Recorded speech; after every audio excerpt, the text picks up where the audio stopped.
Great.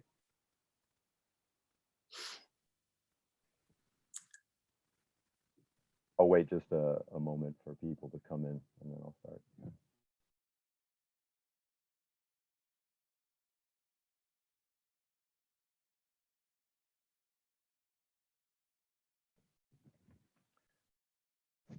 Good morning, good afternoon, good evening, wherever you are, and welcome to the ComplianceNet 2021 conference.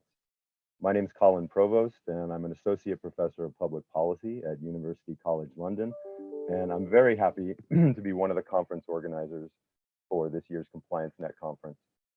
This is the third conference brought to you by ComplianceNet, the organization dedicated to the study of the intersection of rules and human behavior, founded by Benjamin Van Rooij, Yuval Feldman, Adam Fine, and Melissa Rory. The conference this year is hosted by the University College London Department of Political Science and School of Public Policy. It's sponsored by the department, as well as the Gerard DiCarlo Center for Ethics, Integrity, and Compliance, which is based within the Villanova University Charles Widger School of Law. My purpose in these first 10 minutes or so before our first plenary is just to introduce the conference, go through a bit of logistical information that I hope make things run smoothly, and then we can get straight to the main event. 2 years ago, I attended at Villanova University the second ComplianceNet meeting organized by Josephine Sandler Nelson. And like the first meeting, the second conference was a vibrant hub for learning and exchanging ideas about compliance and business ethics. I went into that meeting as another ComplianceNet attendee, left the meeting having tentatively agreed to host the next conference, which was supposed to occur in 2020, but everyone knows how that story ends. While we're sad that we could not all gather in London for this conference, we did work hard to put together this program. We're very excited about it and the range of papers and panels that are spanning different areas of compliance. In addition to the opening and closing plenary panels, which we hope will stimulate lots of discussion and ideas, tomorrow, Tuesday at 1:45 p.m. UK time, John Braithwaite will be accepting the first ComplianceNet Lifetime Achievement Award and giving his keynote lecture, Managing Compliance Complexity. Many thanks to John, not only for giving this lecture, but also for being such a sport and delivering this talk at the sleep-depriving hour of 10:45 p.m. locally in Canberra. We really appreciate his flexibility on that. His flexibility on this will allow participants in the Americas to view and listen to his talk as well.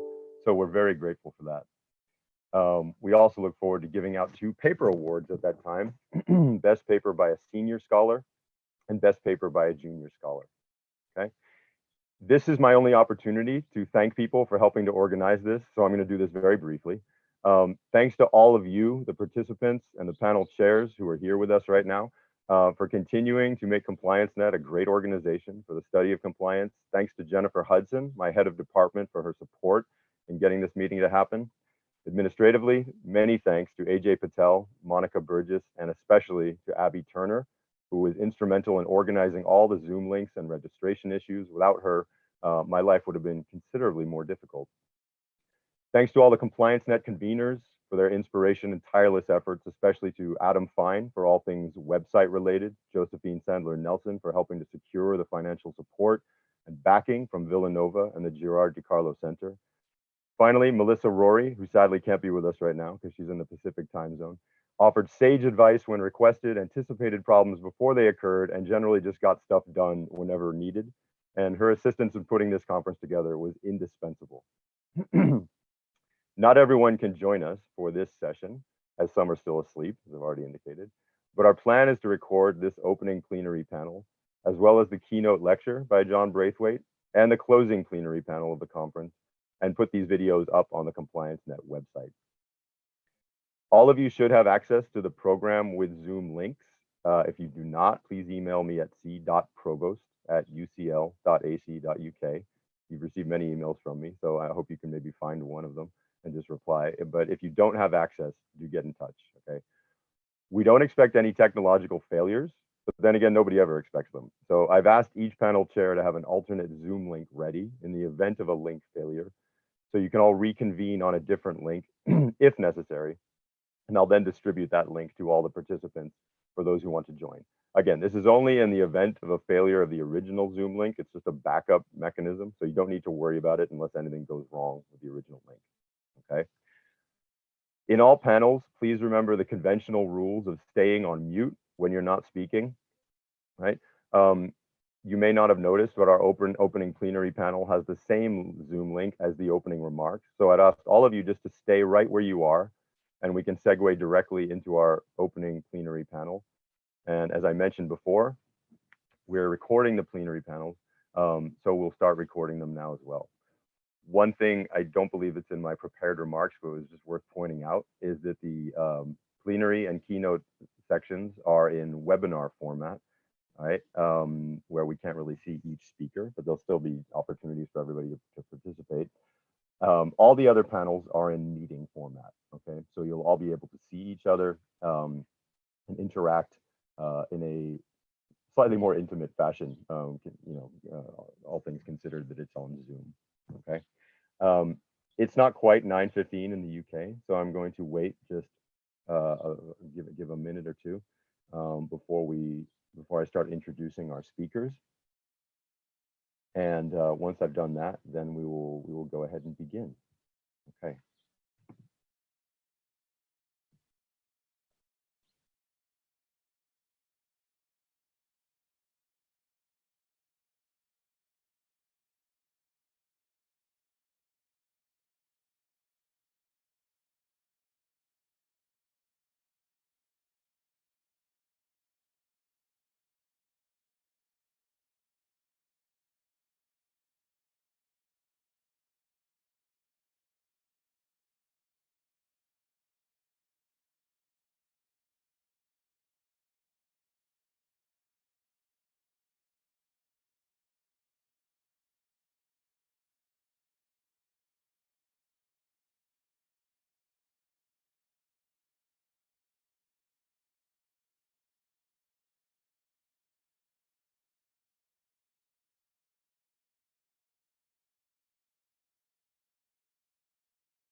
Okay, I can't see everybody because it's a webinar format, but I'm going to hope that everybody who needs to be here is here. And I'm going to go ahead and introduce our speakers now, and then we can take it from there. So our opening plenary panel is entitled Contemporary Challenges in Compliance. This has been left intentionally and a little bit broad to allow our 4 experts to speak to some of the key challenges in compliance that they see. Quite a lot has happened in the world since the last ComplianceNet meeting, COVID being the most obvious one, but also we have developments in artificial intelligence. We have continuing issues with corporate governance, any number of issues, and you can just consult the program to get a sense of what some of these other issues are as well, okay? So I'm happy that our speakers are going to be addressing some range of these challenges that we see in compliance. Very happy to introduce these speakers to you. First, Christine Parker is a professor at Melbourne Law School, and she's chief investigator in the ARC Center of Excellence for Automated Decision Making and Society. Her socio-legal research on enforcement and compliance has made important empirical, conceptual, and policy contributions to the politics, ethics, and democratic governance of regulation in a range of areas, including competition and consumer protection law, the food system, the legal profession, environmental and health and safety regulation. She's currently working on the ecological impacts of big tech. Her books include The Open Corporation, Business Self-Regulation and Democracy, Explaining Compliance, Business Responses to Regulation, and the influential critical text, Inside Lawyers' Ethics. I have a copy of Inside Lawyers' Ethics, and I neglected to bring it with me to show it up.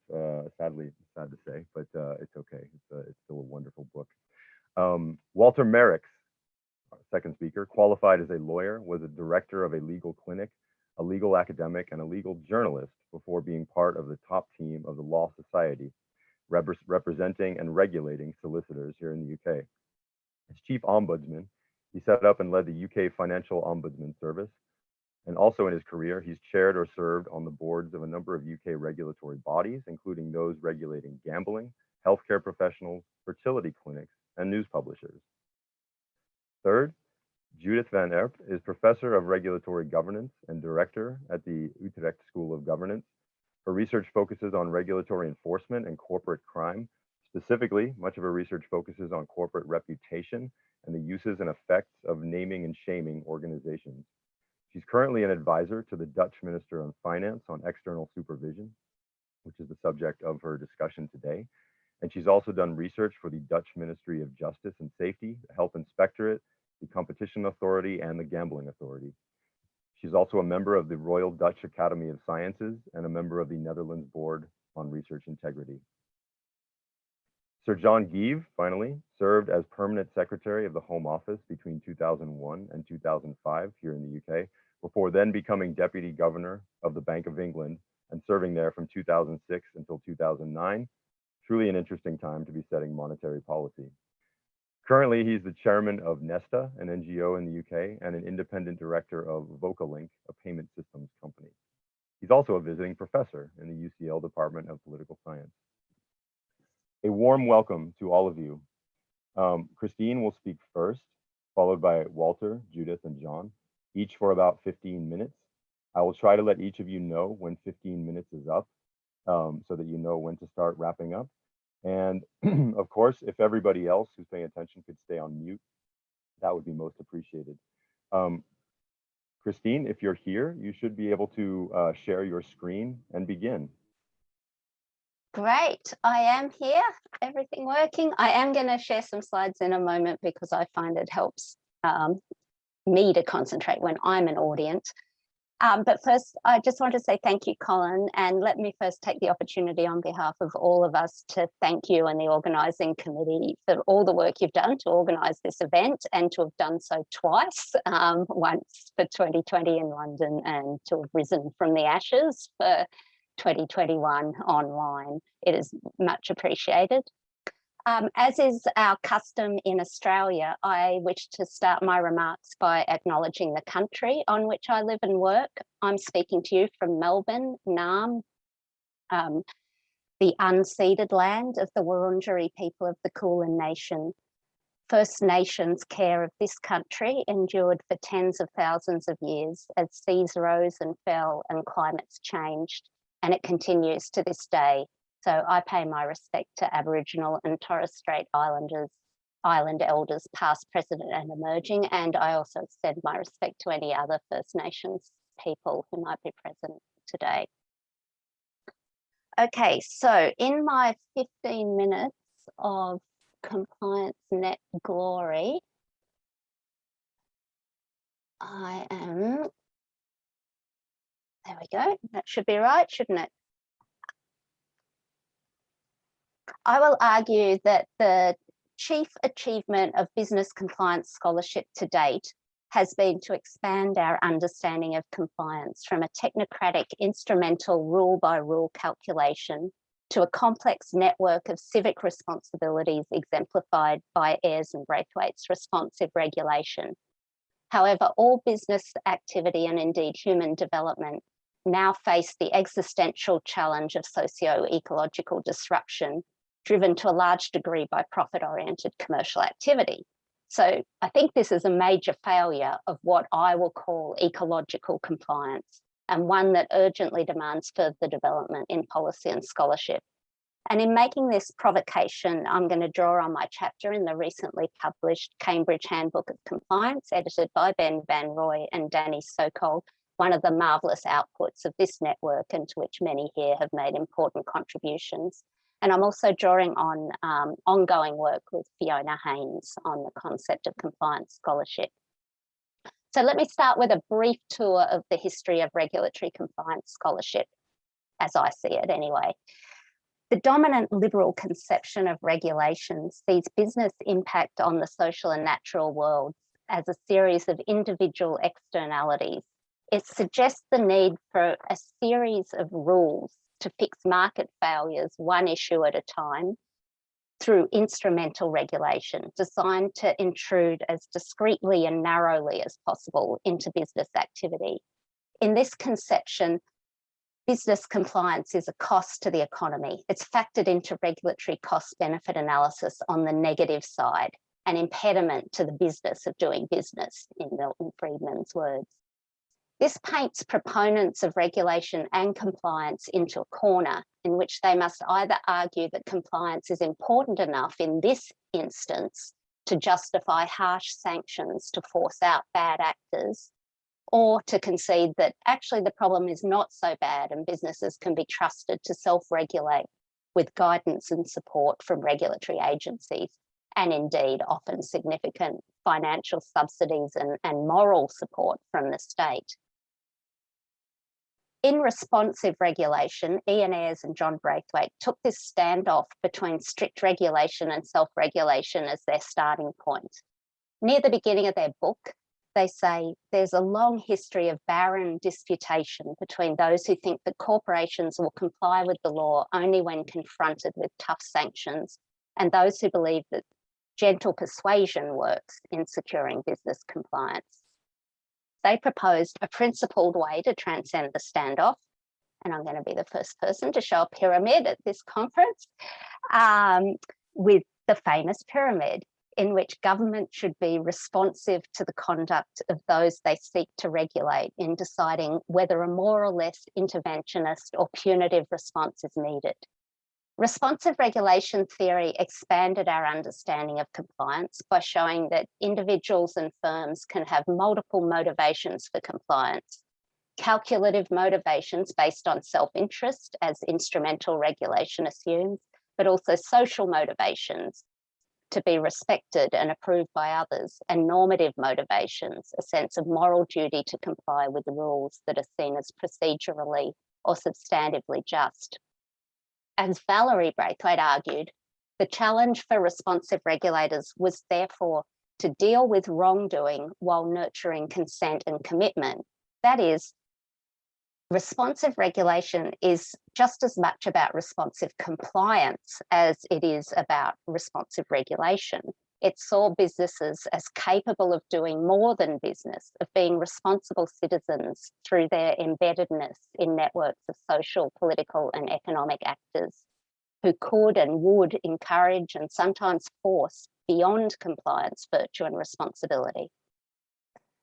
Responsive regulation sits in a tradition of social science research in regulatory studies, which points out that compliance and non-compliance are not objective, stable phenomena based on rules set out by official agencies and then implemented or breached by businesses and individuals. Rather, it's the interaction of plural actors who construct how regulation is implemented, what compliance means in practice, and ultimately whether business activity can itself be made responsive and accountable.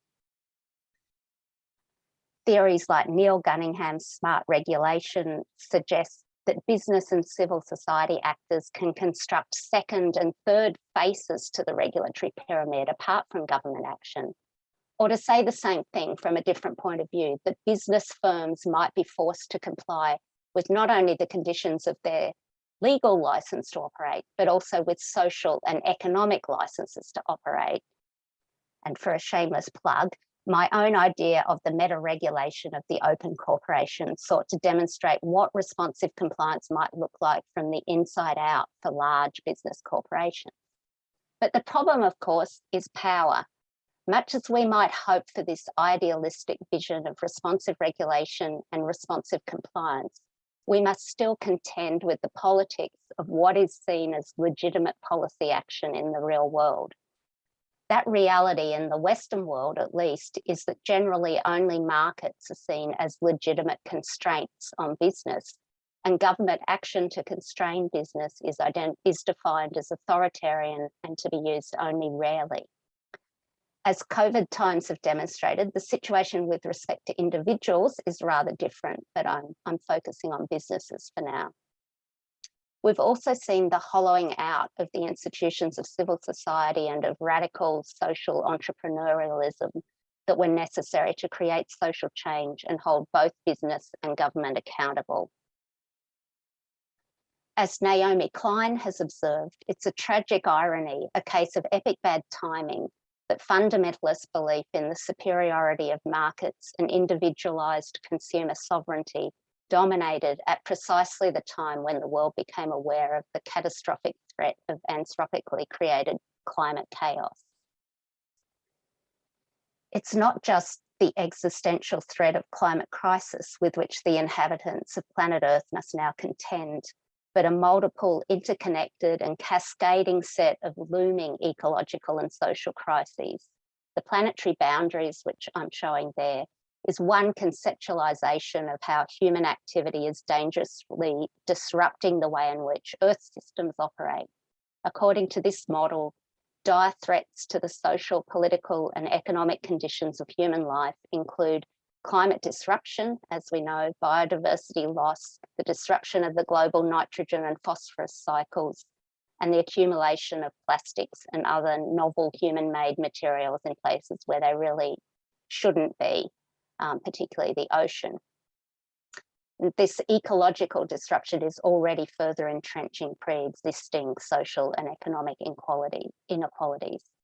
To these ecological crises, we might now add the looming crisis being created by the big tech takeover of not only the market, but also the government, civic and social spheres, and even our most intimate relations with family, friends, and even within our own minds. These aren't mere technical externalities, nor are they matters that can be fixed by market mechanisms and individual behaviour change. Individuals, businesses and governments are all caught up in a self-reinforcing, financialised, productivist, consumptogenic system, one that encourages the production and consumption of commodities in greater amounts, more quickly and more often, and that this is seen as the primary key to economic, global and individual flourishing. This is a problem of how whole markets, that is, whole systems of business and financial actors, operate to create and perpetuate an extractive, destructive system, one in which those who have benefited the most will be the first to be able to afford protection, and those who have benefited the least from economic growth, those in the global south and the precariat in Western industrialised countries, are already the first to suffer the burdens. Fiona Haynes and I have therefore posed the challenge of what we call ecological regulation, that is, the need to re-embed business activity inside socio-ecological systems. We see this as a development from the social embeddedness idealised by responsive regulation to the need for regulatory governance of all human activity, including business, to operate within ecological limits, while at the same time still responding to social and economic tensions and crises. So my provocation for today is, if ecological regulation is necessary, then so too is ecological compliance. What does the challenge of ecological compliance mean for regulatory compliance, scholarship and practice? Very briefly, I have three suggestions. First, what would it mean to expand our conception of the regulatory network, the regulatory space, to include ecological actors, that is, other living species and ecosystems? Although responsive compliance theory demonstrates that plural voices can have an impact, we're only just beginning to develop ways to pay attention to ecology itself through science. Is it time to rethink our ideas of progress and also pay attention to First Nations and other traditions that have maintained ecological and social sustainability over thousands of years, by acknowledging that the most basic forms of human interdependence on other humans and on other living species and ecosystems?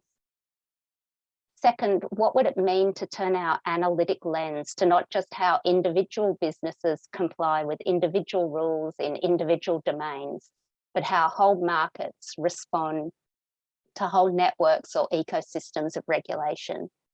Ecological compliance studies might ask how different rules and regulatory objectives interact to create and legitimate unsustainable production and consumption across a whole market, despite specific attempts to regulate them and rein them in. Is there a space for us to talk then about an ecology of compliance, perhaps one that includes virtuous non-compliance in the struggle to reset the rules of the game? Finally, I talked before about calculative, social and normative motivations for compliance. But is there a fourth set of motivations, ecological motivations, that relate to our innate sense that we are embodied beings in socio-ecological systems? And if so, are there some generative conditions that are necessary to build ecological compliance sensitivity across a range of domains to counteract the market-based governance knee-jerk response to everything. Fiona and I have quite a long wish list of things we think might help. And I'll mention a couple of them. The radical separation of government and big business, not just anti-corruption, but a complete separation of powers. Thick ideas of competition that revalue the core economies, the care economy, the gift economy, the volunteer economies. The revaluation of protest and activism, including activism against ecocide and indeed the omnicide that we're seeing. So a new name and shame campaign, perhaps.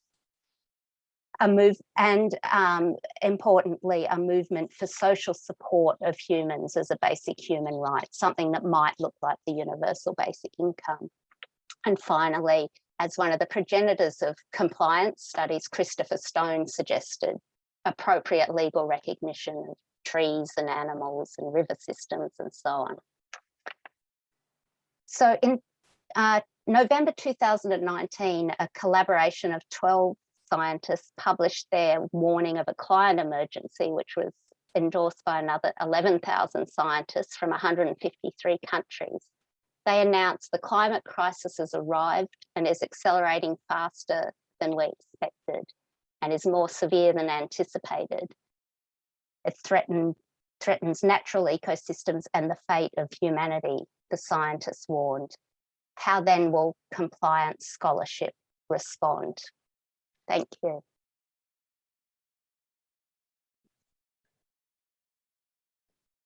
Thank you very much, Christine.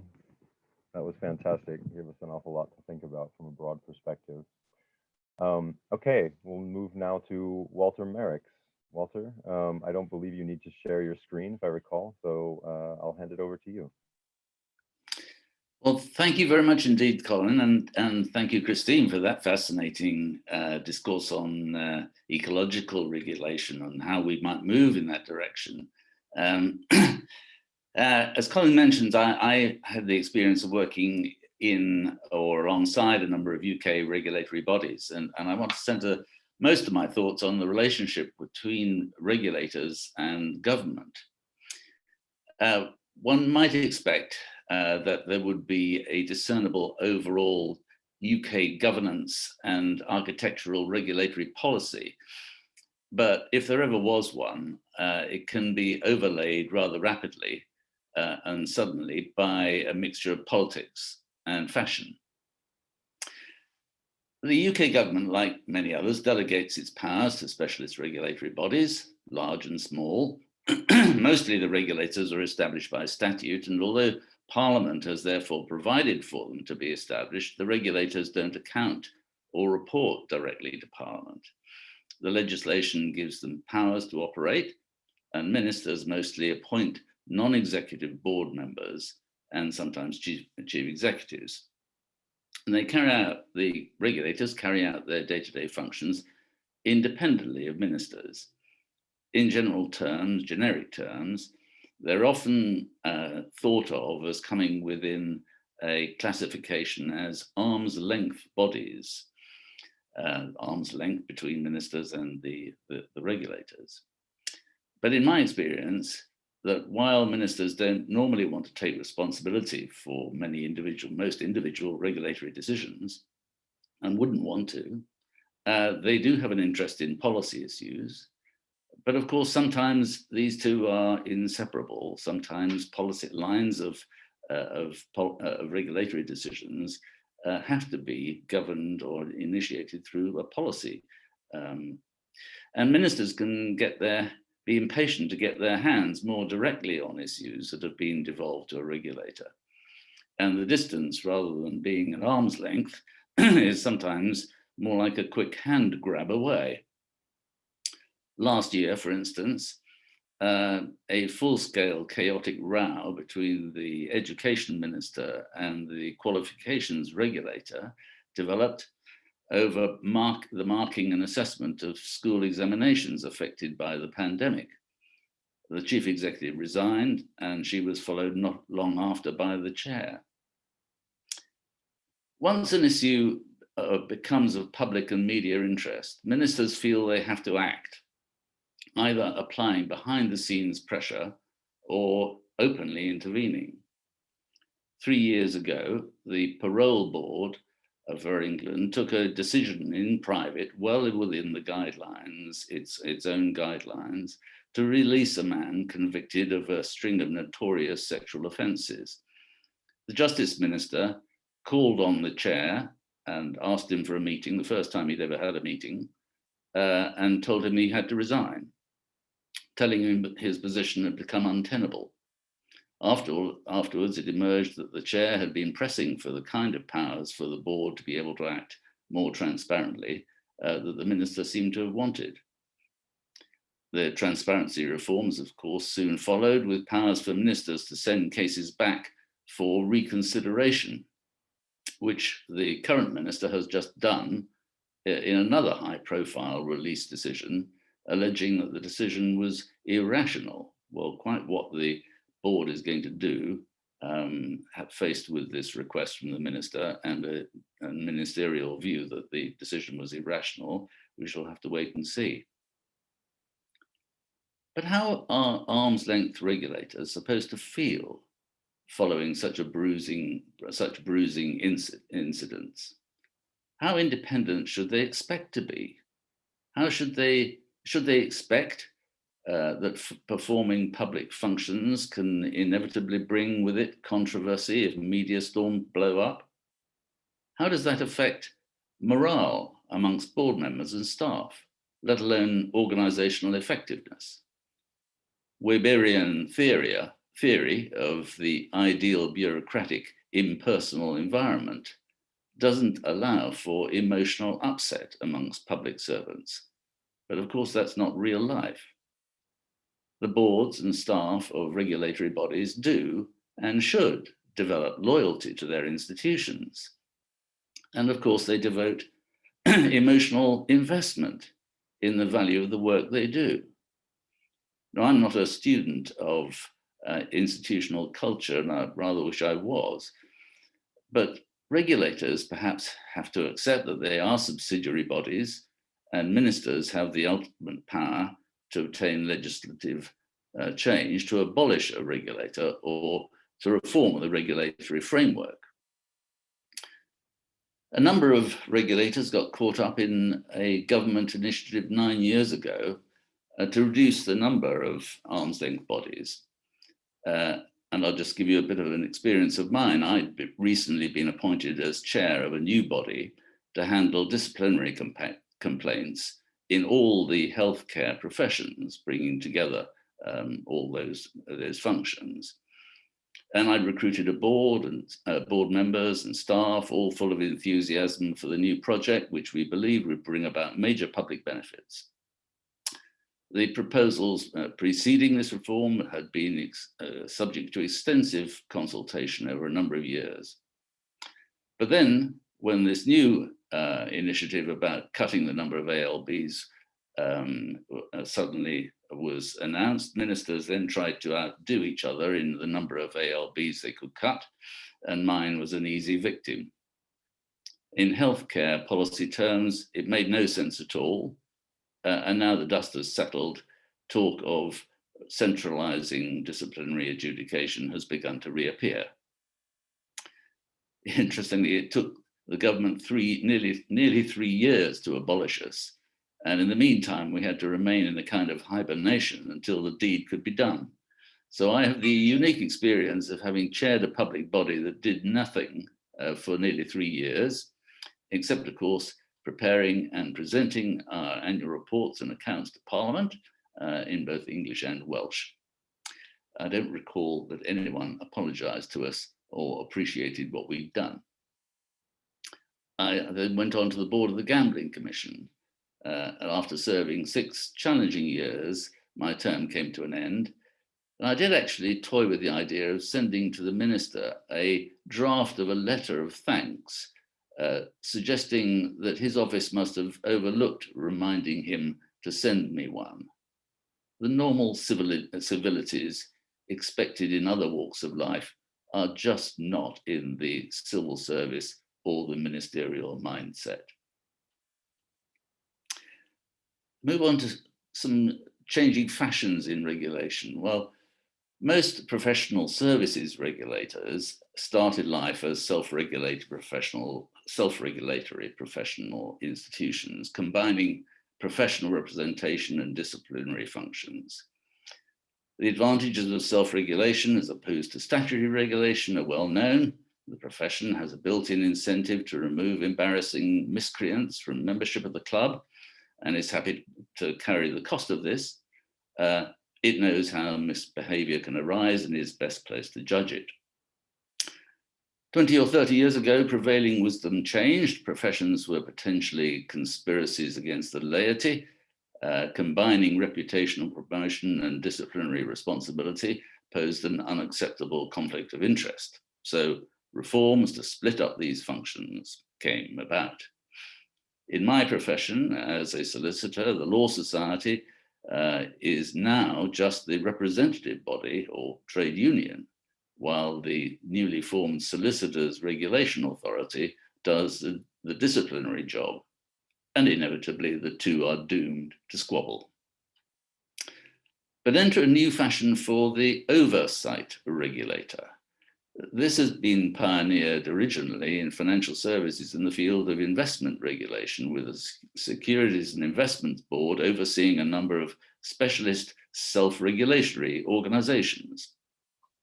It and they only lasted for 11 years before being swept up into a direct regulator of all financial services firms, the Financial Services Authority, which lasted itself only 12 years before being split in two.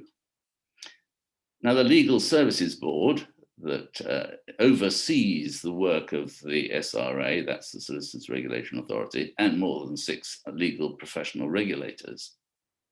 In healthcare, there's a body called the Professional Services Authority, which oversees the work of 10 professional medical, healthcare, and social care regulators. Self-regulating accountancy and actuarial bodies are overseen by the Financial Reporting Council, and this is the model also set up for oversight of press self-regulatory bodies, and the job of a press regulation panel is to check if approved regulators are independent and efficient. But perhaps the tide is turning again. An authoritative review of legal services regulation now suggests that a new body should become the direct regulator for all legal professionals. And the government's proposing changes again to professional healthcare regulation, and the Financial Reporting Council is also to be replaced by an Audit, Reporting and Governance Authority, with implications for the auditing and accountancy professional bodies.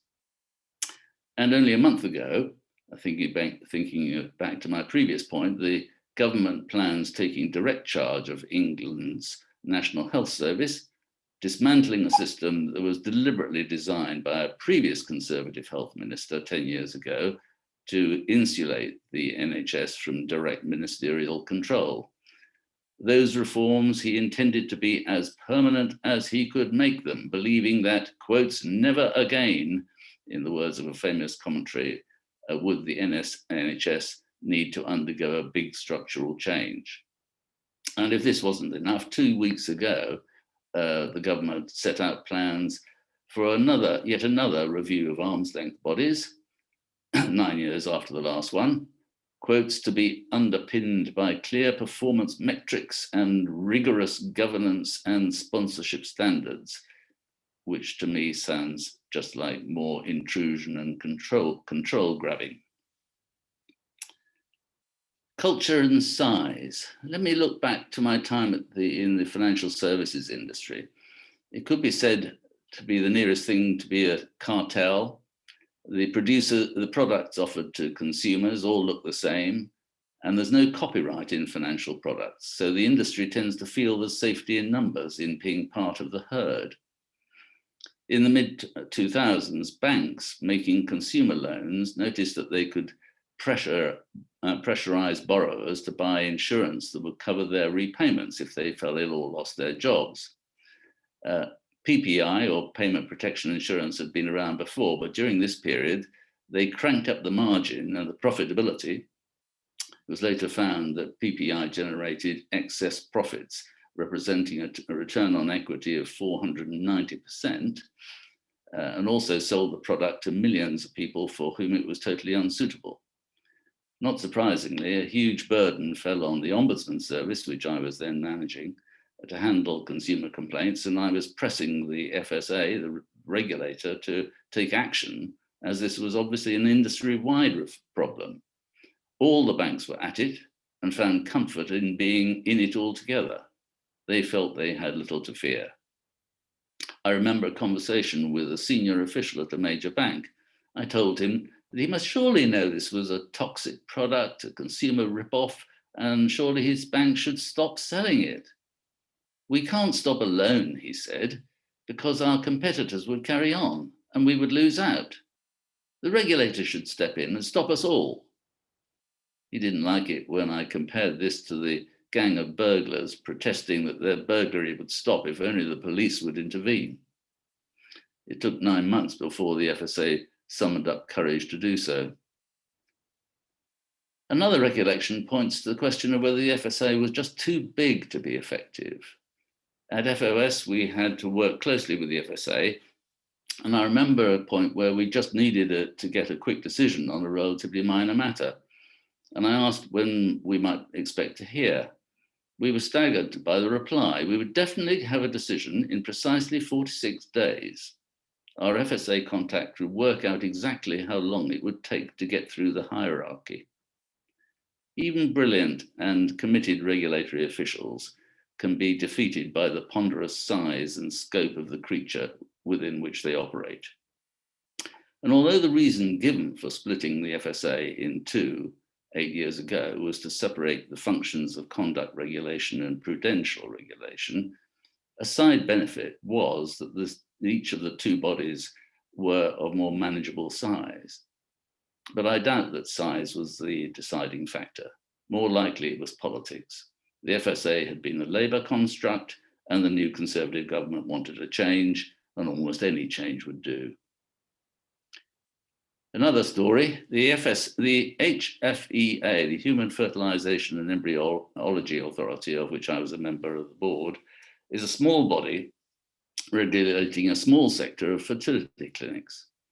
In 2007, when I was on the board, a high-profile crisis erupted when the then CEO authorized a police warrant to search the clinic of the country's richest and most successful fertility clinician, also the most combative and reluctant to cooperate in being regulated.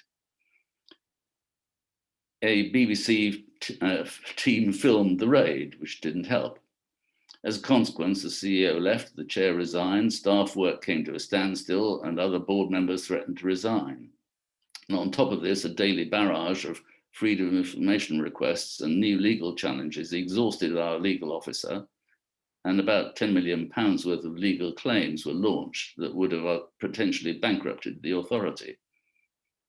When you're tiny and you're trying to exercise powers against someone who has seemingly unlimited financial resources and determination, has retained the top lawyers in London and a leading PR consultancy, suddenly you don't feel very powerful anymore.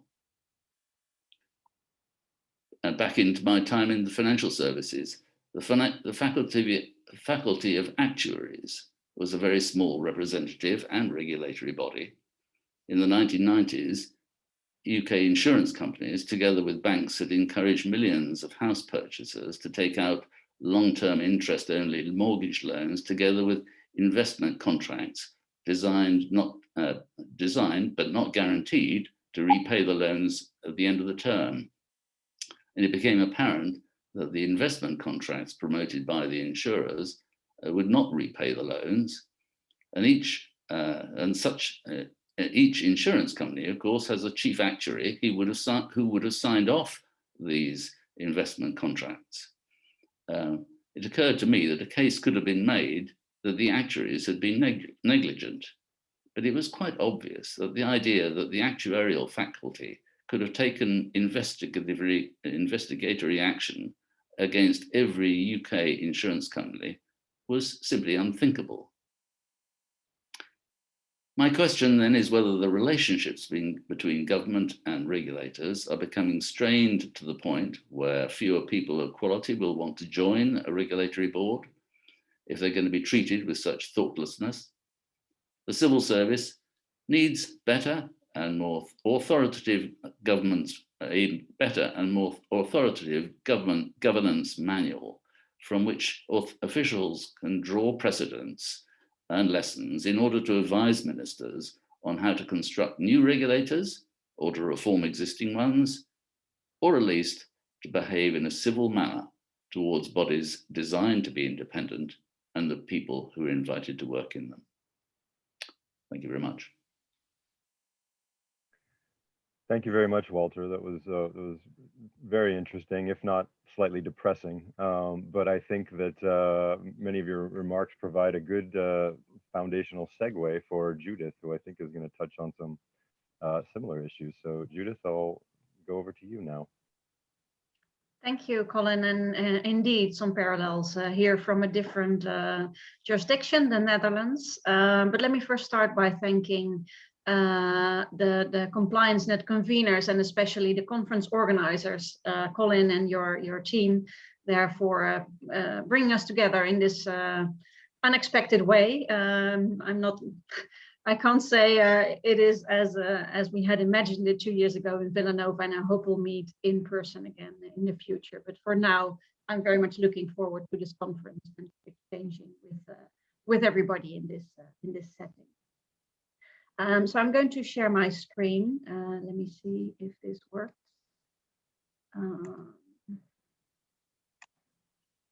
You're supposed to see the newspaper clippings now, so let me know if that doesn't work.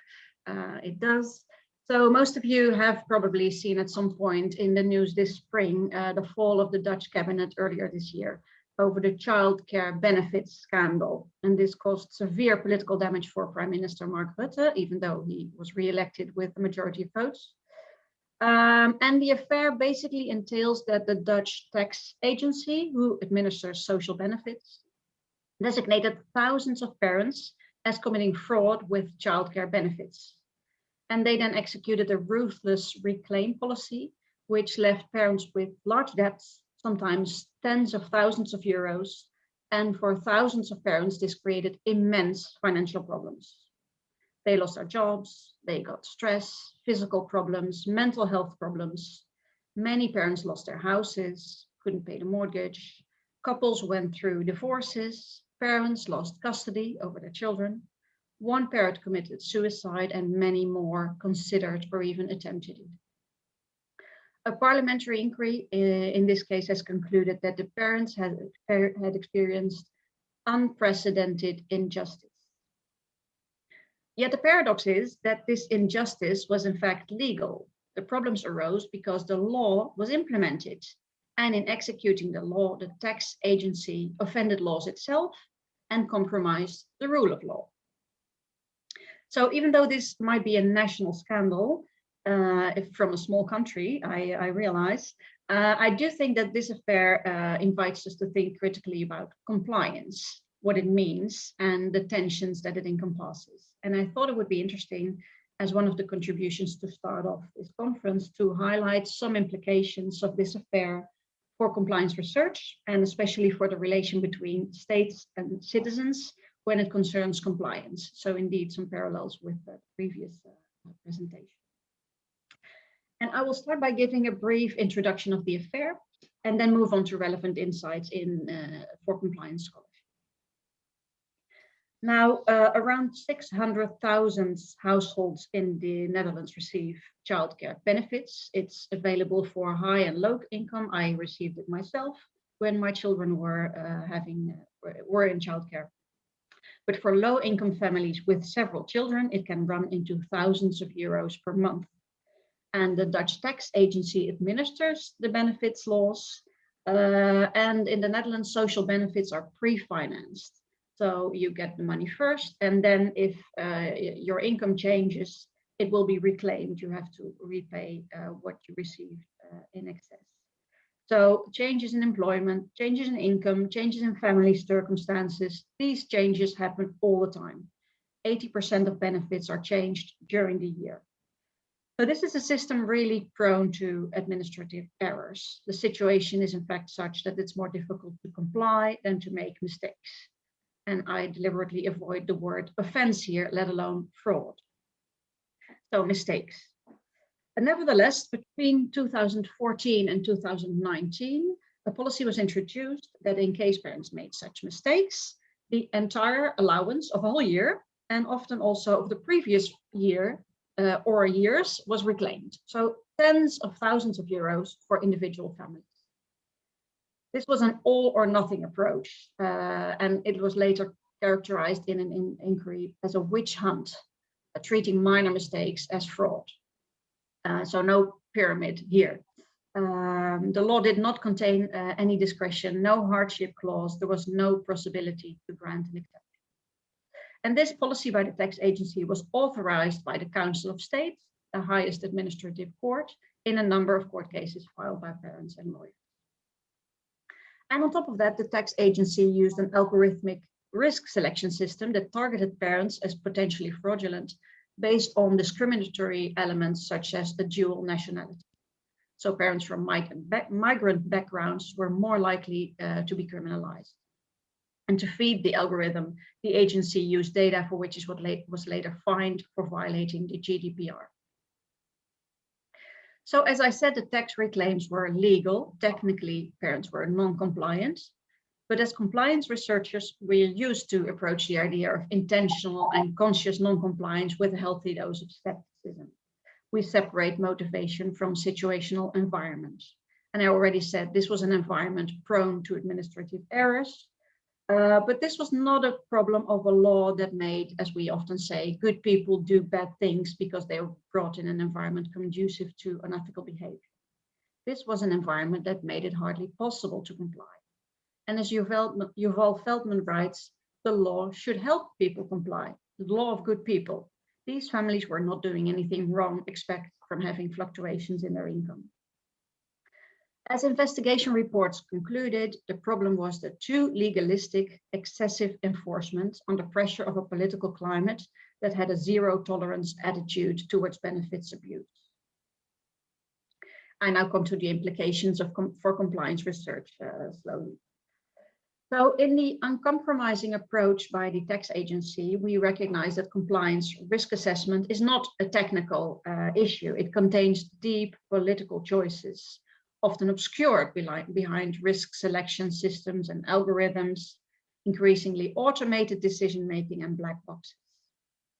So individual fairness, discretion, forgiveness, all elements important in the responsive regulation pyramid, all those can become compromised as agency decisions about risk reflect the lack of political legitimacy of social support policies and reflect a tolerance for certain risks, tolerance for certain risks while targeting other risks.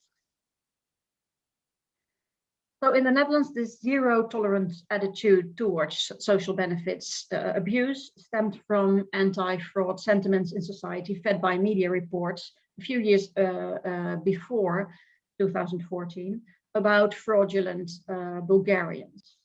So media revealed a scam in which Bulgarians registered as Dutch benefit receivers, and they broadcasted Bulgarian people with Dutch bank cards in Bulgaria collecting from a cash machine Dutch childcare benefits in Bulgaria with big smiles on their faces. And this scandal exploded to nothing but a moral panic against fraud. And it created a political fear to appear soft on benefits abuse, a fear so well known in neoliberal welfare states. And in addition, a continuous stream of investigations and consultancy reports and negative publicity about the tax agency bereaved the agency of any discretion and autonomy. Everything they did was under a magnifying glass.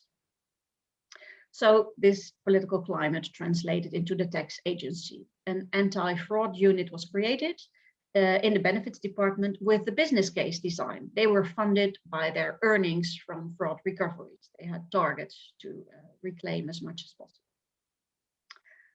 But also the political climate created a fear of making mistakes and a fear of being too soft on fraud. And this created a blind following of procedures and an emphasis on routine and efficiency and going by the book. So in a recent article, Jody Short describes how the Weberian ideal of a competent and independent regulatory agency, this was already also addressed by Walter, operating at arm's length from political rationales to uphold the rule of law, how that is increasingly compromised as bureaucracies are underfunded and understaffed and weakened and politicized. And that is exactly what happened in the Netherlands, where years of budget cuts have left the tax agency, which was once the pride of Dutch bureaucracy, very poorly equipped to implement very complex laws. One example of this is that lawyers in the agency were put at a distance from decision-making units. They were put in separate departments called technique, and they had no influence actually on decisions. They could only advise. So in the public debate following the benefits affair, the tax agency received all the blame and their staff were designated as ruthless and racist. But I think the idea of behavioral ethics, that good people can do bad things, can also be applied to public servants in the tax agency, as their professionalism and their discretion were undermined and hollowed out. So yeah, let alone a thank you, as the previous speaker was saying. I'm missing here something. Yeah, in this light, it's particularly worrying, I think, that the two new secretaries of state that were appointed to clear the house, as one of their responses to the affair, decided to press charges against civil servants in the tax agency for extortion of parents and discrimination. This happened last year.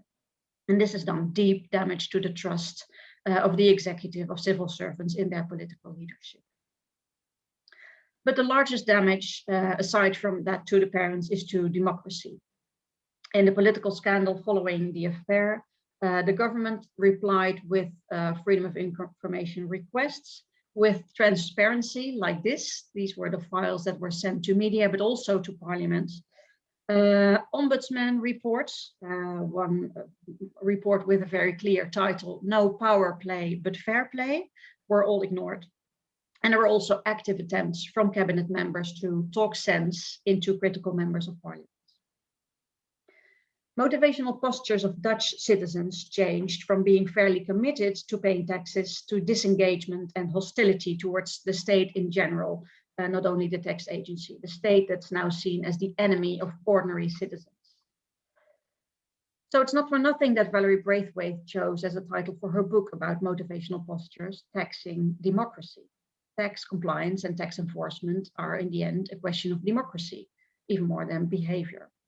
And a government that distrusts its citizens breeds also distrust in government. Now, to finalize, what is the relevance of this affair for compliance scholarship? To sum up, first, I think it does illustrate the many faces of compliance. In this case, we have compliance by benefits receivers, compliance of the government with freedom of information laws, compliance of tax agency staff with the GDPR and laws against discrimination, whatever non-compliance may be found. Conceptually, it's an issue with many faces, and the pervasiveness of compliance issues in contemporary policy and government controversies, I think confirms and also warrants a maturing discipline, as it is supported by ComplianceNet here. Second, what we see in this affair is the inherently political nature of compliance. Fiona Haynes, in her book on the paradox of regulation and her other work, including, I think that was mentioned by Christine and worked with Christine, she wants for a focus on instrumentalism in regulatory policy and research, a too narrow focus on the achievement of goals. And what we see in this affair, again, is that compliance is not a goal in itself. And as compliance scholars, we focus on behavior of regulatees and on how interactions between regulators and regulatees can support compliance. And we also acknowledge that procedural justice is important. When people are treated with respect, they're more likely to comply. But what this affair learns us is that procedural justice and compliance should not be instrumentalized. It's not, procedural justice is more than a means to realize compliance. It's also a basic element of the rule of law. Citizens should be treated fairly.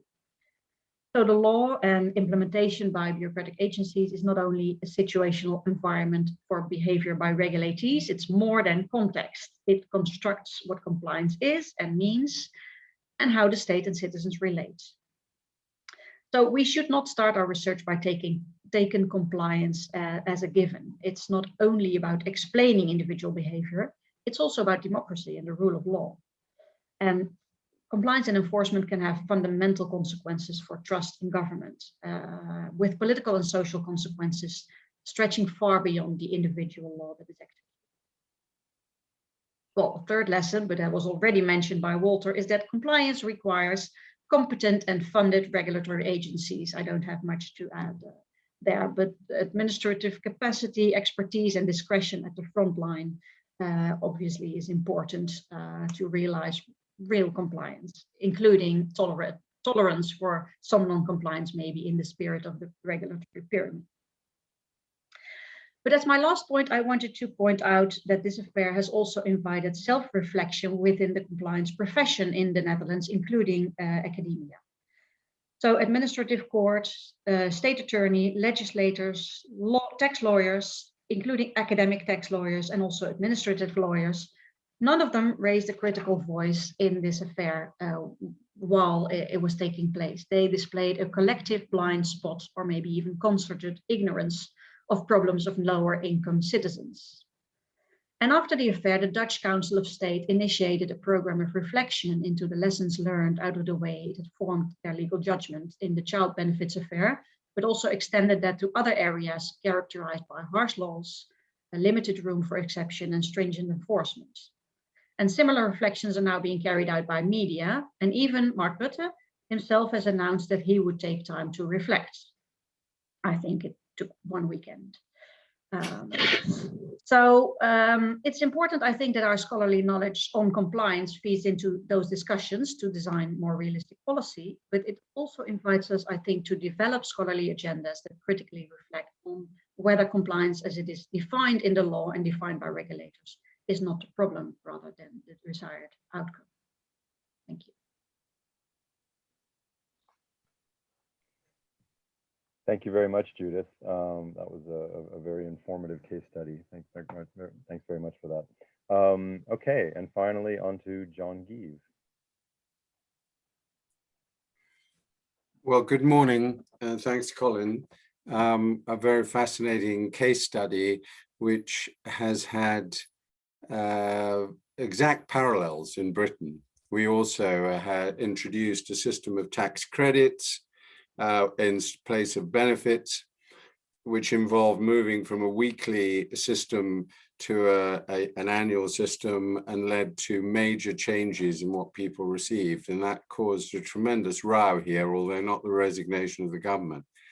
I'm also reminded of the big immigration row of a couple of years ago, when a number of our citizens had been wrongly sent back or sent to the West Indies, and it was discovered that the staff were very heavily incentivized to achieve removals.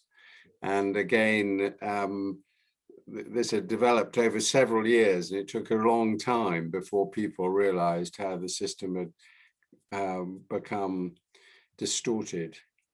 I'm speaking here not as a scholar, but as a practitioner, both as a regulator in the Treasury, then the Home Office and the Bank of England, the Financial Services Authority, not much lamented, as Walter noted, and also as in the last 10 years as someone who's been regulated in financial services, in healthcare, where I chair a hospital, and in charities.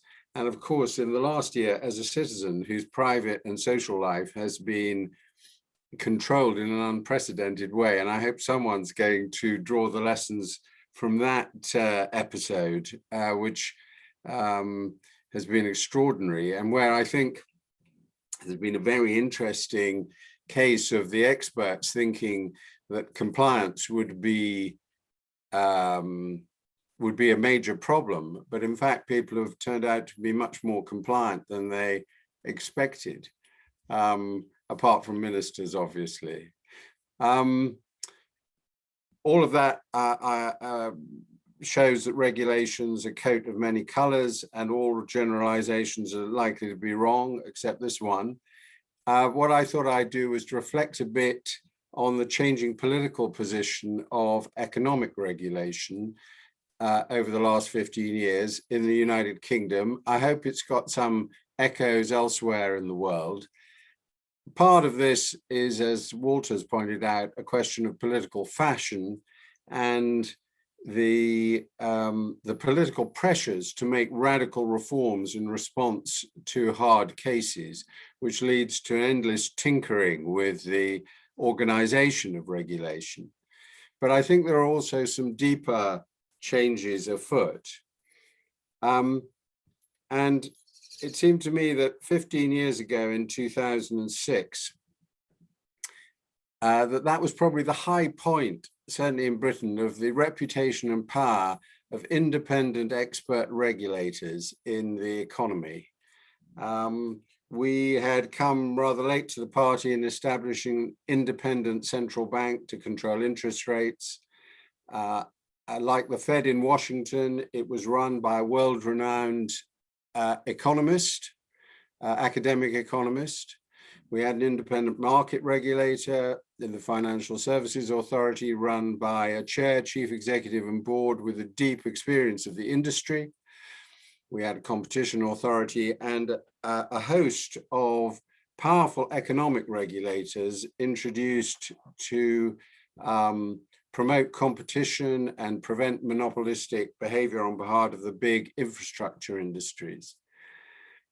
And I think that reflected a view that after the collapse of the corporate state in the 1970s, the big inflations and recessions of the 80s and 90s, we thought we'd learned how to manage a modern market economy.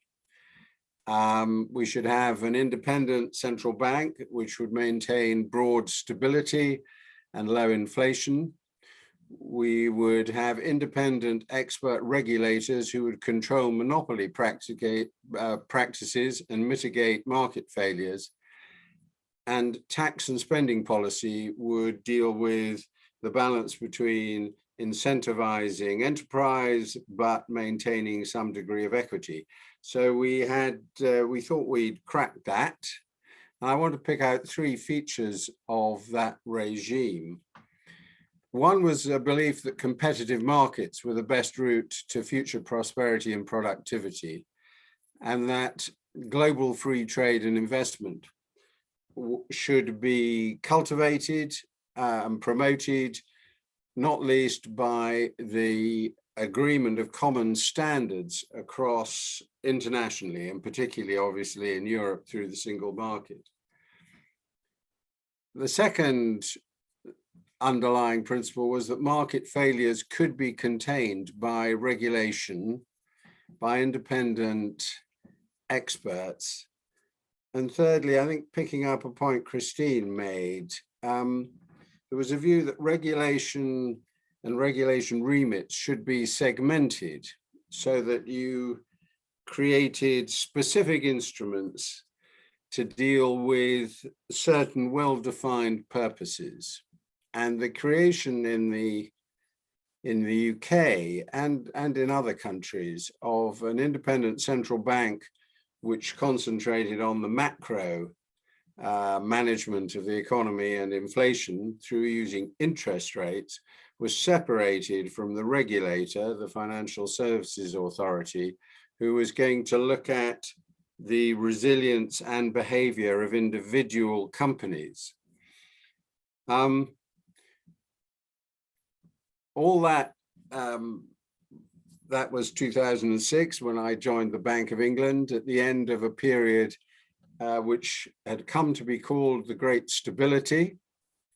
Indeed, I arrived at the Bank of England to find we'd organized, or were in the process of organizing, a major conference in autumn 2007 called the Great Stability, to look into the reasons why we'd been able to keep the economy so stable. Unfortunately, no one had the time to come to the conference, because by the time it happened, the financial crisis was upon us and had punctured the complacency, I think, of our position. It was a major failure of regulation, of course, but I think it brought out a number of points about the system, which lessons which I took anyway. Firstly, compliance isn't enough, or isn't the main thing. The biggest problem is not enforcing the rules, but making the right rules. And the one feature of the financial crisis, the first major casualty among banks, was a bank in Britain called Northern Rock, famously with queues down the street. That was the first casualty of a crisis which was based in the subprime market in the United States. And Northern Rock had no business in the United States. So the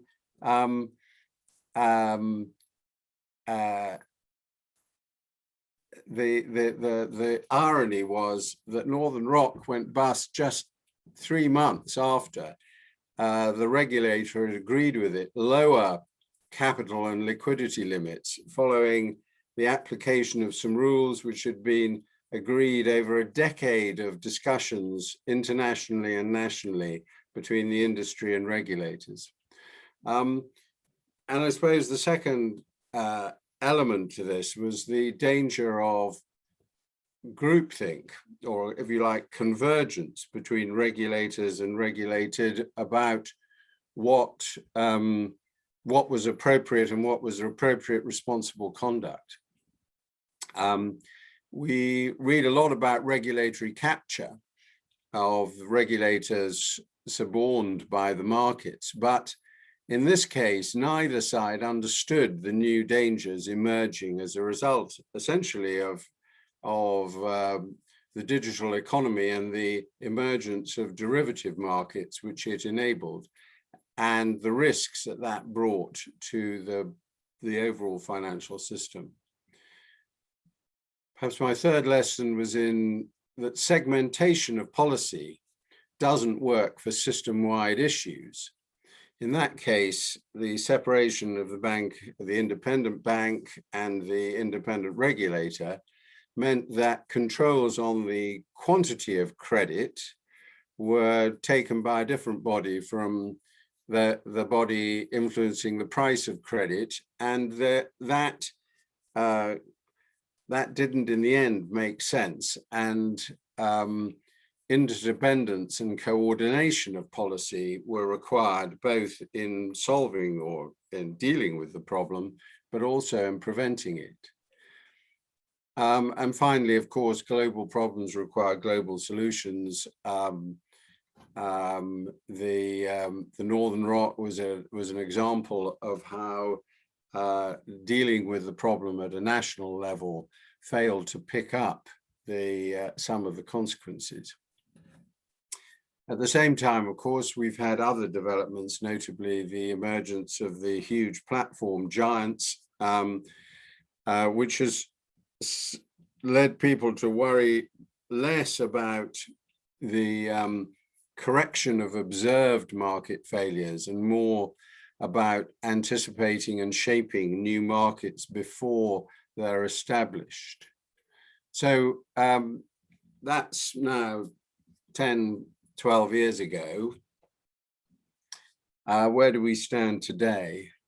I think, firstly, there's been a significant loss of confidence in free trade and competitive markets.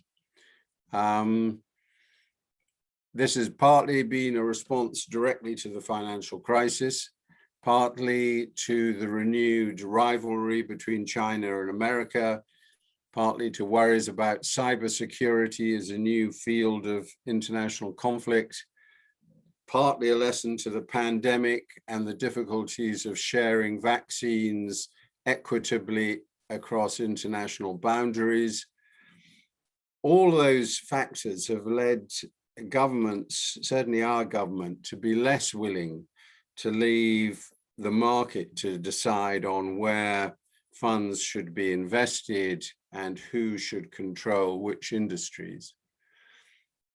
Secondly, and parallel to this, we've seen reduced collaboration internationally. I think that's been true of the US. Obviously, Biden is now trying to reverse some of that, but it's certainly been true in Britain. We've had Brexit, we've left the EU in search of national sovereignty. The difficulties of that approach, or the limitations of national sovereignty, are becoming painfully apparent in the position, the arguments over Northern Ireland at the moment, and perhaps are also reflected in the way our ministers now emphasize the importance of rules-based global commerce. But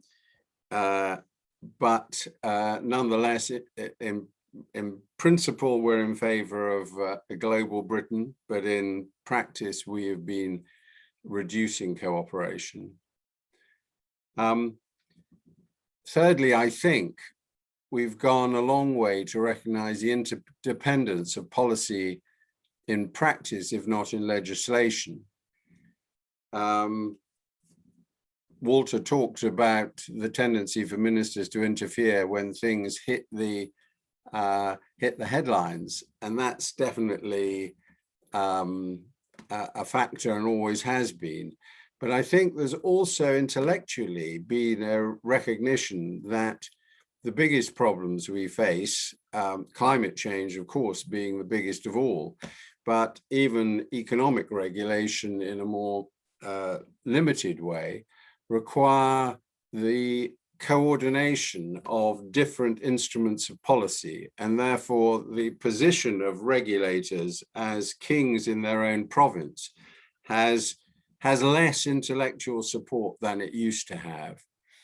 And it's quite interesting to see central banks were, independent central banks were, if you like, the outstanding case of independence of expert bodies. It's quite interesting to see that in both Europe and in the United States, the central bank is now run not by a leading professor of economics, but by a lawyer and politician. And even in Britain, we have an experienced, practical banking regulator rather than a professional academic in charge. Finally, lessons for the future. I pick out four, I think. Firstly, regulators, the highest days in which independent regulators seem to be lords of the universe is over, and regulators need to recognize, as Walter, I think, was drawing out, that they have a place, but they're part of a broader system of policy design and implementation, and coordination of their work with others is a key part of the job. Second, the lessening trust in the role of markets complicates decisions. Particularly the economic regulators have relied in the past on fairly simple market metrics, rates of return, market share, and so on. And that depended on the paradigm that if markets were competitive and monopolies were controlled, that, if you like, you could then let markets decide within within those rules how to direct investment. And I think that simplicity has gone. The third area is in convergence and groupthink. It remains a constant risk. There are all sorts of approaches to try and prevent this. You have red teaming, you have rotation of auditors and inspectors. But in circumstances where technology is changing and there's genuine uncertainty as to what the risks are and how big they are, I think it's more recognized than it was that regulation can be is a very difficult business. And it's interesting how the focus of attention has shifted a bit from setting out legal rules for which people have to obey to limit market share and so on, towards a renewed interest in behavioral change and how regulators and politicians together can influence social norms which will internalize, if you like, in organizations as well as in society, the compliance which can't so easily be imposed from outside. And I think that's where Christine was, the sort of thing Christine was talking about. Anyway, those were my reflections for this morning. Thank you so much, John, and thanks to all of you for giving us so much to think about on these contemporary, yet I think also quite timeless challenges in compliance, right? Challenges that we always have. This is the time now for the audience to jump in and ask their questions. So I would ask that you do this in the Q&A feature. You can type your question in there. If you'd prefer to say it out loud, maybe just indicate in Q&A that you have a question, and then you can, when I call on you, you can unmute yourself. But now would be the time to do that. And again, if you could do it in Q&A rather than just chat and everywhere, nice to have uniform procedures here. And just while I'm waiting for questions to come in, I think this gave us a great deal to think about in terms of the connections between the four presentations as well. For example, Christine was talking about expanded ecological compliance, and I think in some ways the other three speakers were addressing challenges within there, right? So what Walter was talking about, always problems between government and regulators, no matter what you put down in the statute about regulatory independence, and Judith talking about trust within those as well. Then that's also an issue. Oh, Abby is telling me that I need to give permission to speak. Okay, hover over their name. Okay, in order to do that. But Benjamin would like to ask a question. Benjamin, do you want to unmute yourself?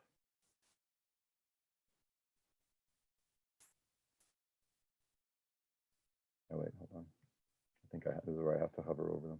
Okay.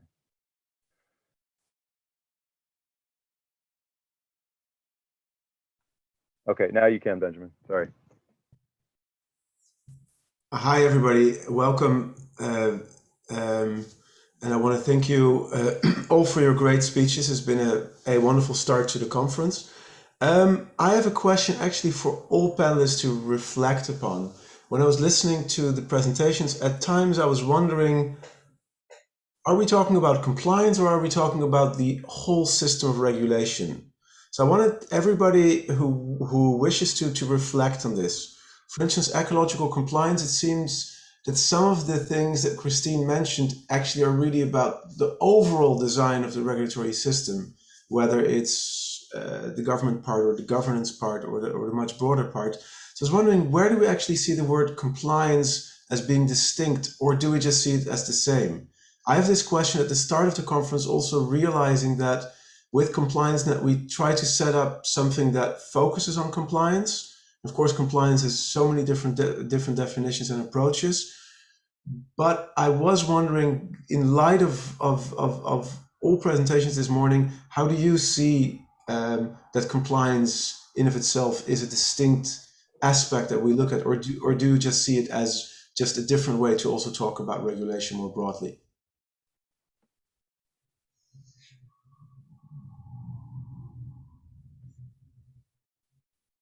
Anyone who wants to go first on that, please go ahead. Maybe Christine, does it make sense since you were addressed first?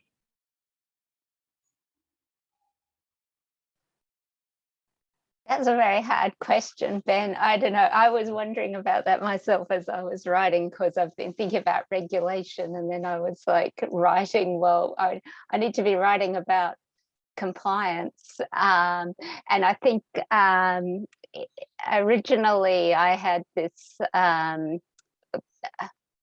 I think at the beginning of my chapter, and I've written about this before, this sort of paradox that the very idea of talking about compliance, in a way, it doesn't make sense, because we're talking about forcing people to comply with a rule that they wouldn't otherwise comply with, and yet the ideal that we're aiming for is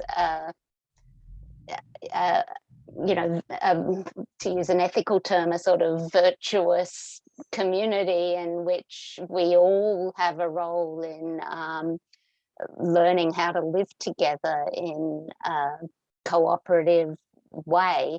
And so you almost think that compliance as such shouldn't exist. And yet, as a scholarly community, it's really, really important that we talk about compliance and not just regulation, because when we talk about regulation, we're talking more about policy and regulatory agencies and people, trying to impose control on other people. And particularly as social scientists, and as I'm a lawyer as well, we always want to be looking at that from the other side. Who's impacted? What's their experience of it? How does it actually work out on the ground? So I think in one way, no, you can't separate regulation and compliance, and ideally we might just be talking about democracy or civic virtue or whatever term appeals to you. But in another way, we very much need to be talking about the experience of the lived experience, to use that term, of living in a world where rules and regulation and states and so on exist. Judith, go ahead. Yeah, thanks, Benjamin, for the question, because indeed that was also at the heart of my talk. And I completely agree with Christine that we should, that was what I tried to bring forward, not take compliance as a goal in itself or not take it for granted, but look from a compliance perspective to regulation as well. I mean, they're conceptually different, but they're part of the same system. So why compliance? Why would we want people to comply? And if they comply, is that a good thing? Or is it sometimes better not to comply?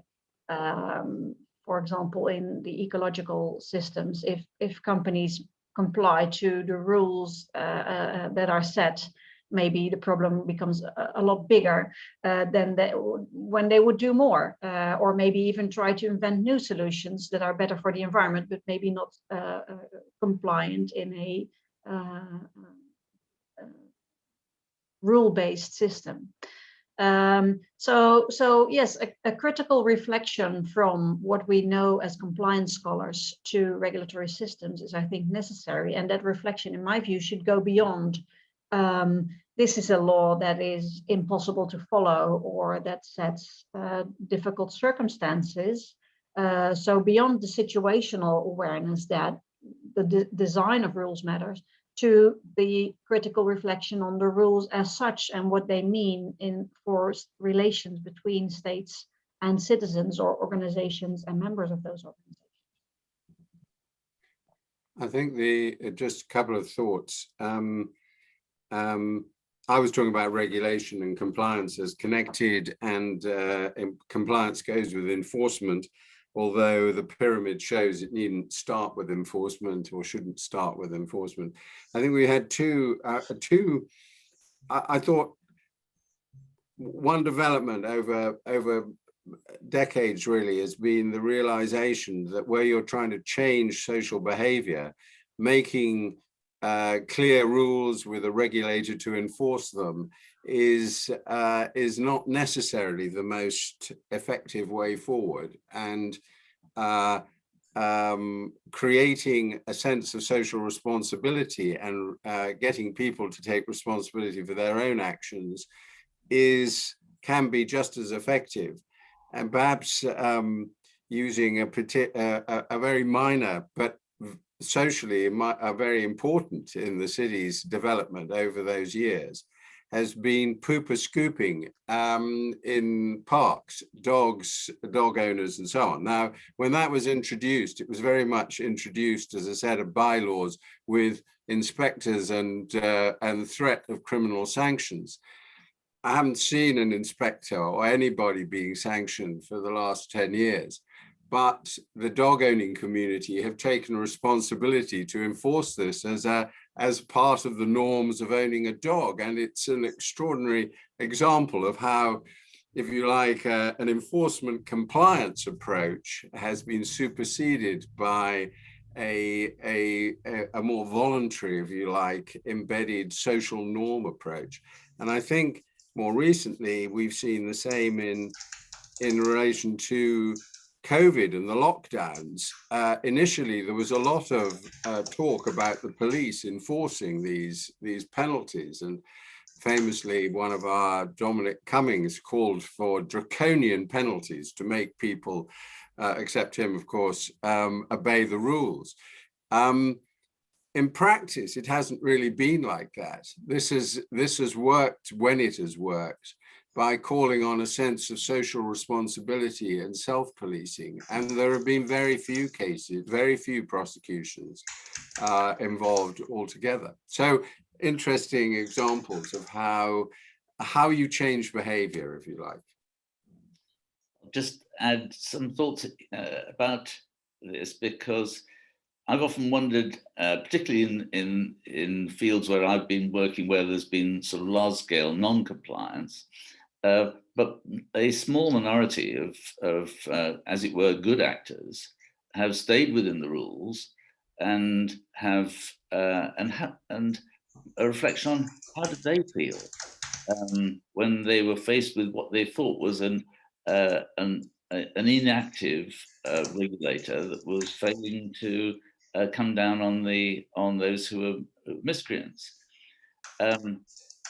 And the same would apply to, or slightly differently, to where there's large-scale compliance, but with a very small number of disruptive players, where a regulator needs to intervene, but is perhaps taking time to do so. How do they feel? How do the silent majority, if you like, feel, the silent compliant majority feel in the face of limited response from a regulator to bring the bad actors in line? I don't think we know much about that. Okay, thank you all four panelists for that. We have, well, and thank you, Benjamin, for your question. We have another question in the Q&A. Please do write your questions in the Q&A if you have them.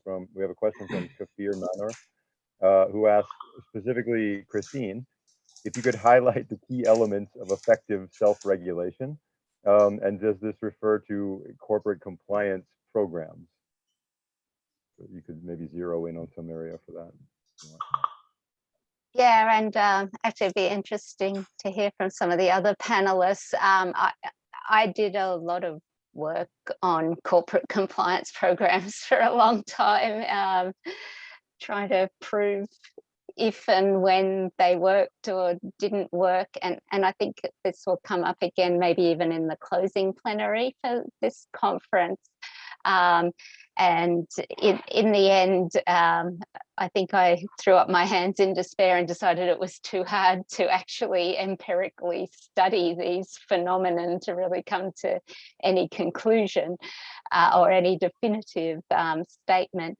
But certainly businesses have to have internal management systems in order to comply with the law. I think that's just logic, that they need to do something to manage themselves to comply with the law, and corporate compliance programs may or may not be a part of that, depending on how effectively they're implemented. And I and others have written a lot about what we think on the basis of logic and evidence would be an effective compliance system.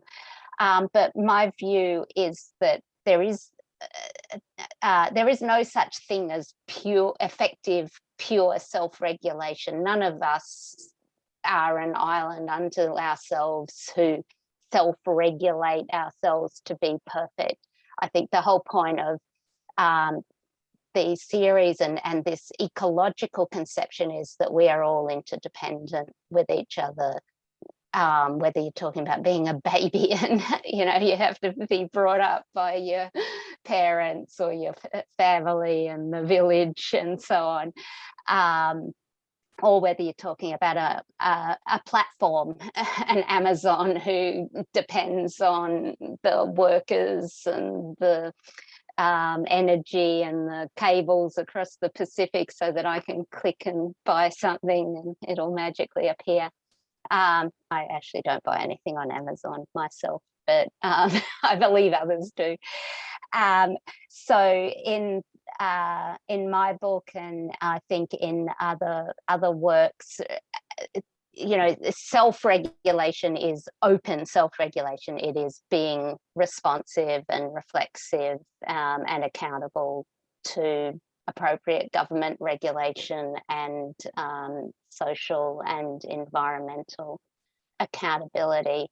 And it might also mean, as Judith said, and I sort of suggested, sometimes not being compliant with rules that aren't the right rules. That it can be about radical entrepreneurialism that creates new ways of doing things as well. But it's certainly about the relationship with the environment, not just what's happening inside. Thank you, Christine. Kafir says many thanks for your answer. So we have a couple minutes left, so if people do want to ask questions, please do.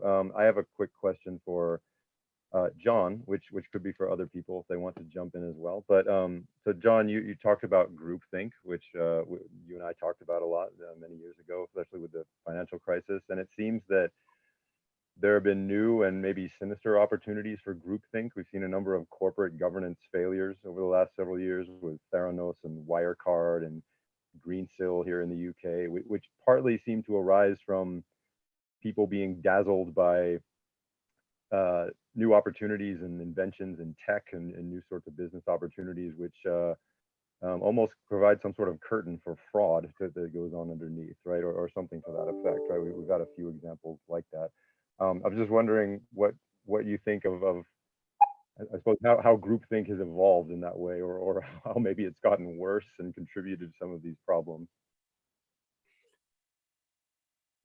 I'm not sure it's got worse. I mean, the case I was referring to was really in prudential regulation of banks and other actors. Over a very long period, there was a growing consensus that there should be global standards for capital and liquidity requirements for banks, and they were negotiated over a very, very long period and agreed through the 1990s and began to be enforced in 2005, and they were out of date before they were implemented because of technological change, really, because the development of digital technology allowed the splicing and dicing and distribution of financial products in a new way. which undermined the agreed measures of risk and so on. So that was one case. In your case, in the cases you mentioned, I mean, there are always people pushing the limits, and pushing the limits because they think they can get away with it, or pushing the limits because they really feel they've found a new product, you know, or an old product like factoring in our case, which could be put to new use. And they themselves believe that they're doing something which is sound and acceptable. I think in those cases, the interesting groupthink is probably in the accountancy profession, because in most of these cases, in retrospect, it's seen that the accounts show a highly misleading view of the companies concerned. And there's a question, you know, we have this elaborate structure of independent auditing of accounts by expert professionals who are required to, you know, to change roles regularly and so on. But in these cases, regulation or auditing is a form of regulation, is a repeat business. You have a series of interactions. You say, I don't think you should do that, or I think you should revalue this. And they come back and say, well, surely you wouldn't go that far. And you say, well, if you go half as far, I think that would be okay. And they say, you know, it's a process which leads to a convergence of views. The convergence isn't a capture. It isn't well, it could be a capture, but in a sense, it's sort of built in to the process. And I think that risk applies in many areas of regulation, that constant interaction between the regulated and the regulator leads to a convergent view on what's acceptable. And that may not, that very often doesn't come at the right place.